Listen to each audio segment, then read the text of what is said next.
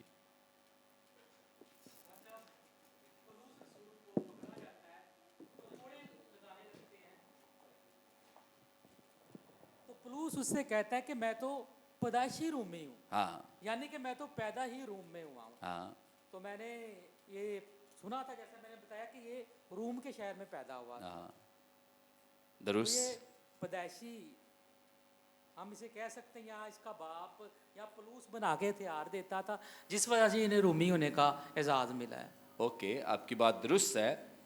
ہم بھی یہی کہہ رہے ہیں کہ ویسے جو ریسرچ ہے اس کے مطابق یا تو ان کے باپ نے یہ گفٹس دیے ہیں یا ان کے دادا نے یہ کام کیا ہے. اس کی بنا پہ, اسی لیے کہتا ہے میں پیدائشی مطلب شہری ہوں, رومی شہری ہوں, تو مطلب اسے اس کے باپ دادا کی طرف سے یہ شہریت ملی ہے, اس نے نہیں خریدی ہے بلکہ اس کے آباء و اجداد کی طرف سے اسے یہ ملی ہے. سو رہنے کی وجہ سے تو بہت سارے لوگ رہتے تھے رومی علاقوں میں, لیکن انہیں اس طرح سے رومی شہریت ملتی نہیں تھی, کیونکہ رومی شہریت کے لیے یا تو وہ خریدیں تو یا وہ کوئی جیسے تعلقات اچھے ہوں, تو ہو سکتا ہے کوئی رہتا ہو, اس کے علاوہ بھی کوئی رہتا ہو اور رومیوں کے لیے کچھ اور کوئی ایسا کارنامہ سر انجام دیتا ہو تو اسے بھی وہ شہریت دیتے ہوں. تو اسی طرح سے مقدس پولس کو بھی یہ شہریت ملی ہے. سو یہ چونکہ امیر گھرانے, اچھا ایک اور جو اس کے امیر گھرانے یا اچھے گھرانے سے تعلق کی ایک اور جو ریزن یا جو وجہ میں آپ کے ساتھ بیان کر سکتا ہوں کہ مقدس پولس چونکہ اس کی پیدائش کہاں ہوئی تھی, ترسس میں ہوئی تھی, اور یہ اپنے آگے چل کے بیان کرتے ہیں کہ انہوں نے اپنے خطوط میں بیان کرتے ہیں کہ انہوں نے پرورش کہاں پہ پائی ہے, گملیل کے قدموں میں پائی ہے. کہاں پہ پائی ہے, گملیل کے قدموں پہ. اب گملیل تو ترسس میں نہیں رہتا ہے, کہاں پہ رہتا ہے, وہ تو یروشلم میں رہتا ہے. کہاں رہتا ہے, یروشلم میں. تو ترسس سے یروشلم آنا اچھا خاصا فاصلہ ہے, تو اس کا مطلب ہے گملیل کا جو اس نے مدرسہ بنایا ہوا تھا, اور کہا جاتا ہے کہ اس وقت کوئی تقریباً 500 اسٹوڈنٹس تھے جو اس کے مدرسے سے کلام سیکھ رہے تھے, اور گملیل خود ایک بڑا نام تھا جس کا جو حلیل جو مکتبہ فکر ہیں, کہا جاتا ہے کہ یا تو اس کا دادا تھا یا اس کا باپ تھا, تو وہ اس مکتبہ فکر سے تعلق رکھتا ہے. تو اتنی دور سے آ کر پھر یہاں پہ پے کر کے وہ پڑھا کرتا تھا. تو اس کا مطلب یہ ہے کہ مقدس پولس کا خاندان جو ہے وہ امیر خاندان تھا, وہ غریب خاندان نہیں تھا. اوکے, تو اس اعتبار سے مقدس پولس جو ہیں وہ یہاں پر آ کر تعلیم حاصل کیا کرتے تھے. سو اس اعتبار سے ہمیں اندازہ ہوتا ہے کہ مقدس پولس کے جو 2 نام ہیں, نمبر 1 نمبر 2 پولس, یا نمبر 1 پولس اور نمبر 2 ساؤل, دونوں ہی نام بچپن سے رکھے گئے ہیں, نام تبدیل نہیں ہوئے ہیں. بہت سارے گیت لکھ دیے گئے ہیں اس پہ کہ اس کا نام جو ہے ساؤل سے پولس بن گیا ہے. سو ایسا نہیں ہے. کئی پیغامات لوگ اس طرح سے جوشیلے انداز میں سنا دیتے ہیں, اگر آپ کی زندگی ساؤل جیسی ہے تو پولس بنے کہ وہ کوئی اور ہے اور وہ کوئی اور ہے, جبکہ ایسا نہیں ہے. بچپن سے ہی ایک ہی شخص کے 2 نام ہیں. سو مقدس لوکا جو ہیں وہ اس بات کے لیے خود ہی انکشاف بھی کر دیتے ہیں تاکہ کنفیوژن پیدا نہ ہو. اب ایسا کیوں ہے کہ کہیں آپ کو نظر آتا ہے کہ وہ ساؤل لکھتے ہیں اور کہیں وہ پولس لکھتے ہیں, کیا وجہ ہو سکتی؟ ہاں جی, ساتھ ساتھ ٹیسٹ بھی ہے نا آپ کا آج. ہاں نہیں, جگہ بجگہ جیسے کچھ جگہوں پہ وہ ساؤل استعمال کرتے ہیں اور کچھ جگہوں پہ پولس نام استعمال کر, کیا وجہ ہو سکتی؟ کوئی بھی؟ ہاں جی, ہاں مائک لے لیں, آگے آ جائیں, پھر آواز نہیں آتی تو ہمارے اسٹوڈنٹس خفا ہوتے ہیں ہم سے. جب وہ رومیوں کے پاس جاتے ہوں گے تو اس وقت وہ پولس اپنا نام شو کرتے ہوں گے, جب یہودیوں میں جاتے ہوں گے تو وہاں پہ ساؤل کرتے ہوں گے. ہاں تھینک یو. جی جی بہن آپ بھی بتا دیں. سر جب ایک ہی شخص کے دو نام ہیں تو ہم کسی بھی نام سے پکار سکتے ہیں اس کو. ویری گڈ, شاباش. اوکے, افتخار صاحب کی بات بھی درست ہے اور بہن کی بات بھی درست ہے. ہوتا یوں تھا کہ جیسے مثال کے طور پہ جب یہودیوں سے بات چیت ہو رہی ہے تو مقدس لوکا جو ہیں وہ عام طور پہ ساؤل کا نام ہی استعمال کرتے ہیں, کیونکہ یہودی جو ہیں وہ اس نام کو انڈرسٹینڈ کرتے اور سمجھتے ہیں, ساؤل نام کو, چونکہ یہودی نام ہے. لیکن جب کہیں ذکر ہے غیر اقوام کا, رومیوں کا, تو وہ پھر پولوس کا نام, اسی لیے اسے غیر اقوام کا رسول کہا گیا, اس لیے ان کے نام کے ساتھ پولوس, زیادہ پولوس استعمال ہوا ہے. کیا استعمال ہوا ہے؟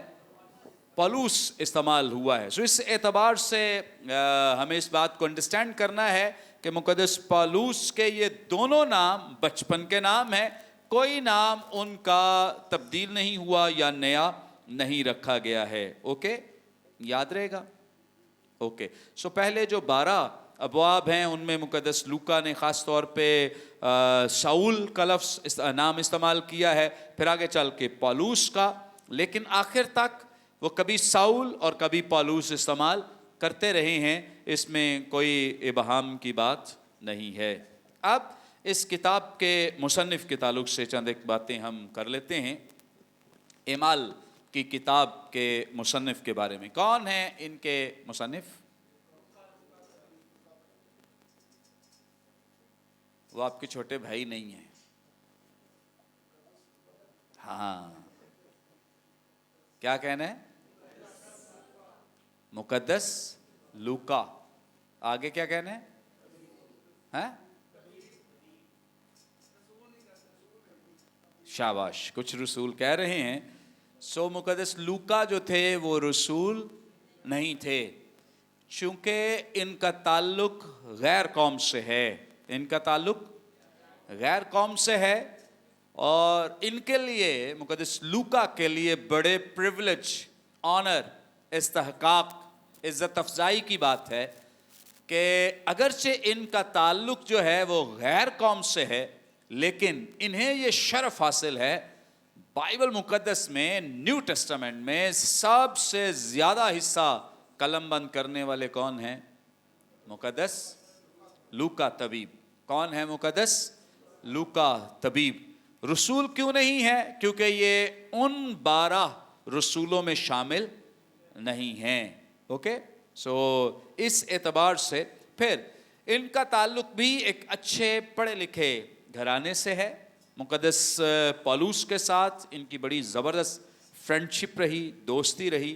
بہت سارے واقعات میں آگے چل کے ہم دیکھیں گے کہ یہ جو سیگا ہے میں کا یا اس کا یا وہ سیگا جو ہے یہ بدل کر ہم ہو جاتا ہے. کیا ہو جاتا ہے؟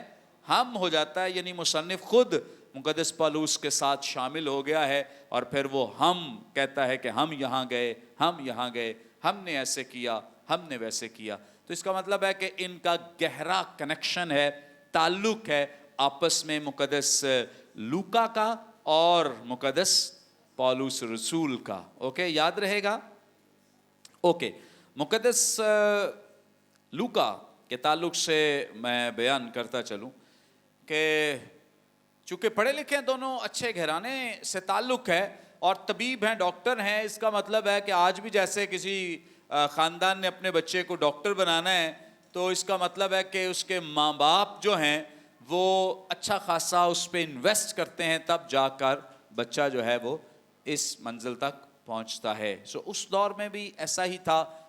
ان کے ماں باپ بھی اچھے خاصے خاندان سے ہیں اور پڑھے لکھے بھی ہیں. اور دوسری بات, پڑھے لکھے کا ثبوت اس طرح سے ملتا ہے کہ آپ کو جو ان کی گریک لینگویج ہے, یونانی زبان جو مقدس لوکا نے استعمال کی, انتہائی رچ لینگویج, انتہائی بڑی ثقیل قسم کی. مقدس لوکا نے جو انجیل قلم بند کی ہے اس کی پہلی 5 آیات انہوں نے جو کلاسک گریک تھی اس میں لکھ دی ہیں, اور باقی سارا کوئنے گریک میں قلم بند کیا لکھا ہے. لیکن ہم اندازہ کر سکتے ہیں کہ ان کی جو گریک لینگویج کا لیول ہے وہ اس دور کی جو جیسے آج کل کہتے ہیں نا کہ جو کوئی اردو بول رہا تو یہ بہت ادبی اردو بولتا ہے، تو ان کی جو گریک تھی وہ بڑی ادبی گریک تھی جو انہوں نے لکھی ہے یا وہ استعمال کرتے تھے. اوکے، جو ان کی دونوں تحریریں ہیں انجیل اور اس کے ساتھ جو رسولوں کے اعمال ہیں، دونوں میں بڑا چولی دامن کا ساتھ ہے. بہت سارے آپ کو جو پوائنٹس ہیں، بہت ساری ایسی چیزیں جو ہیں وہ آپ کو کامن نظر آئیں گی، اور اس لحاظ سے کہا جاتا ہے کہ ان دو کتابوں میں کچھ ایسے الفاظ جیسے 50 ایسے الفاظ ہیں جو صرف مقدس لوکا اور اعمال کی کتاب میں موجود ہیں اور کسی جگہ موجود نہیں ہیں. تو اس سے ہم یہ بھی اندازہ لگاتے ہیں کہ یہ کتاب جو ہے یہ بھی مقدس لوکا ہی نے لکھی ہے. انہوں نے نئے عہد نامے میں 27% حصہ جو ہے وہ لکھا ہے، یعنی سب سے زیادہ حصہ. مقدس پالوس نے 23% لکھا ہے اور مقدس یوحنا نے 20% لکھا ہے. سب سے زیادہ کس نے لکھا ہے؟ مقدس لوکا نے.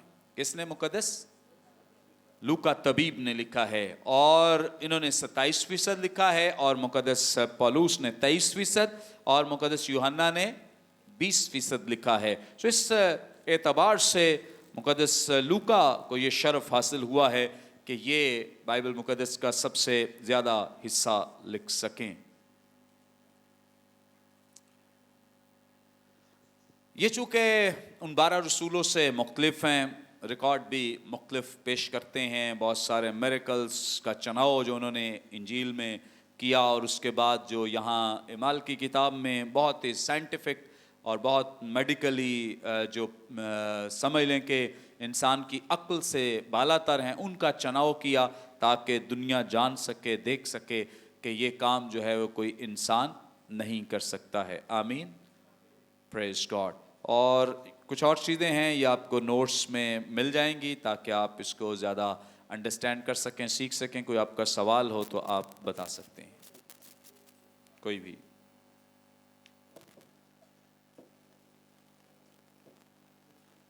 اوکے، خداوند آپ کو بڑی برکت دے.